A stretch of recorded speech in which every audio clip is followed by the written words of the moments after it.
ಮೈಸೂರಿನಲ್ಲಿ ದೇಸಿ ಅಕ್ಕಿ ಮೇಳದ ಧೂಳು, ಅಪರೂಪದ ತಳಿಗಳನ್ನ ಕಂಡು ಮೈಸೂರಿಗರು ಫಿದಾ. ನಂಜರಾಜ ಬಹದ್ದೂರ್ ಕಲ್ಯಾಣ ಮಂಟಪದಲ್ಲಿ ಸಾಂಪ್ರದಾಯಿಕ ತಳಿಗಳ ಸಮ್ಮಿಲನ, ಗ್ರಾಹಕರಿಂದ ಭರ್ಜರಿ ರೆಸ್ಪಾನ್ಸ್. ಇವತ್ತಿನ ನಮ್ಮ ಈ ವಿಶೇಷ ವರದಿಯಲ್ಲಿ ಸಾಂಸ್ಕೃತಿಕ ನಗರಿ ಮೈಸೂರಿನಿಂದ ಒಂದು ಇಂಟ್ರೆಸ್ಟಿಂಗ್ ಸುದ್ದಿ ಇದೆ.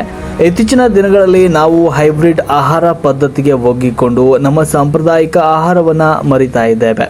ಆದ್ರೆ ನಮ್ಮ ಹಳೆಯ ನೆನಪುಗಳು ಮತ್ತು ಪೌಷ್ಟಿಕ ಅಂಶಯುಕ್ತ ದೇಸಿ ತಳಿಗಳನ್ನ ಜನರಿಗೆ ಪರಿಚಯಿಸುವ ನಿಟ್ಟಿನಲ್ಲಿ ಮೈಸೂರಿನಲ್ಲಿ ಒಂದು ವಿಶೇಷ ಮೇಳ ಆಯೋಜನೆಗೊಂಡಿದೆ. ಹೌದು, ಮೈಸೂರಿನ ನಂಜರಾಜ ಬಹದ್ದೂರ್ ಕಲ್ಯಾಣ ಮಂಟಪದಲ್ಲಿ ಅದ್ದೂರಿ ದೇಸಿ ಅಕ್ಕಿ ಮೇಳ ನಡೆದಿದ್ದು ಸಾರ್ವಜನಿಕರಿಂದ ಭರ್ಜರಿ ರೆಸ್ಪಾನ್ಸ್ ಸಿಗ್ತಿದೆ. ಆ ಕುರಿತು ಒಂದು ವರದಿ ಇಲ್ಲಿದೆ. ಸಾಂಸ್ಕೃತಿಕ ನಗರಿ ಮೈಸೂರಿನ ನಂಜರಾಜ ಬಹದ್ದೂರ್ ಕಲ್ಯಾಣ ಮಂಟಪ ಈಗ ಸಂಪೂರ್ಣ ದೇಸಿಮಯವಾಗಿದೆ. ನಮ್ಮ ಮಣ್ಣಿನ ಸಾಂಪ್ರದಾಯಿಕ ತಳಿಗಳು ಹಾಗೂ ಸಾವಯವ ಉತ್ಪನ್ನಗಳನ್ನು ಪ್ರೋತ್ಸಾಹಿಸುವ ಉದ್ದೇಶದಿಂದ ಈ ದೇಸಿ ಅಕ್ಕಿ ಮೇಳವನ್ನು ಆಯೋಜಿಸಲಾಗಿದೆ. ಮೇಳದ ಪ್ರಮುಖ ಆಕರ್ಷಣೆಯಾಗಿ 100 ವರ್ಷಗಳ ಇತಿಹಾಸವಿರುವ, ಔಷಧೀಯ ಗುಣ ಹೊಂದಿರುವ ವಿವಿಧ ಅಪರೂಪದ ದೇಸಿ ಅಕ್ಕಿ ತಳಿಗಳು ಇಲ್ಲಿ ಪ್ರದರ್ಶನ ಹಾಗೂ ಮಾರಾಟಕ್ಕಿವೆ.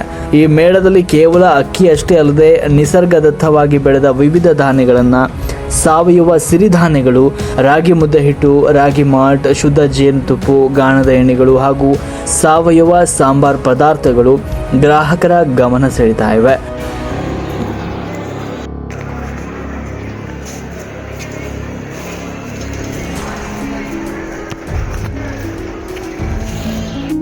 ರಾಸಾಯನಿಕ ಮುಕ್ತ ಆಹಾರ ಪದ್ಧತಿಯನ್ನು ಅಳವಡಿಸಿಕೊಳ್ಳಲು ಬಯಸುವ ಮೈಸೂರಿಗರಿಗೆ ಇದು ಅತ್ಯುತ್ತಮ ವೇದಿಕೆಯಾಗಿದೆ.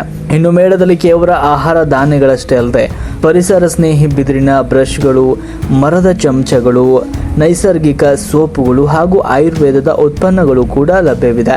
ವಿವಿಧ ಭಾಗಗಳ ರೈತರು ನೇರವಾಗಿ ಬಂದು ತಮ್ಮ ಬೆಳೆಗಳನ್ನು ಮಾರಾಟ ಮಾಡ್ತಾ ಇರೋದು ಗ್ರಾಹಕರಿಗೆ ನ್ಯಾಯಯುತ ಬೆಲೆಯಲ್ಲಿ ಉತ್ತಮ ಗುಣಮಟ್ಟದ ವಸ್ತುಗಳು ಸಿಗುವಂತೆ ಆಗಿದೆ. ಒಟ್ಟಿನಲ್ಲಿ ಮೈಸೂರಿನ ನಂಜರಾಜ ಬಹದ್ದೂರ್ ಕಲ್ಯಾಣ ಮಂಟಪದಲ್ಲಿ ನಡೀತಾ ಇರುವ ಈ ದೇಸಿ ಅಕ್ಕಿ ಮೇಳ ಯಶಸ್ವಿಯಾಗಿ ಮುನ್ನಡೀತಾ ಇದ್ದು ಪ್ರಕೃತಿ ಪ್ರೇಮಿಗಳ ನೆಚ್ಚಿನ ತಾಣವಾಗಿದೆ. ರಾಷ್ಟ್ರಕ್ರಾಂತಿ ನ್ಯೂಸ್, ಮೈಸೂರು.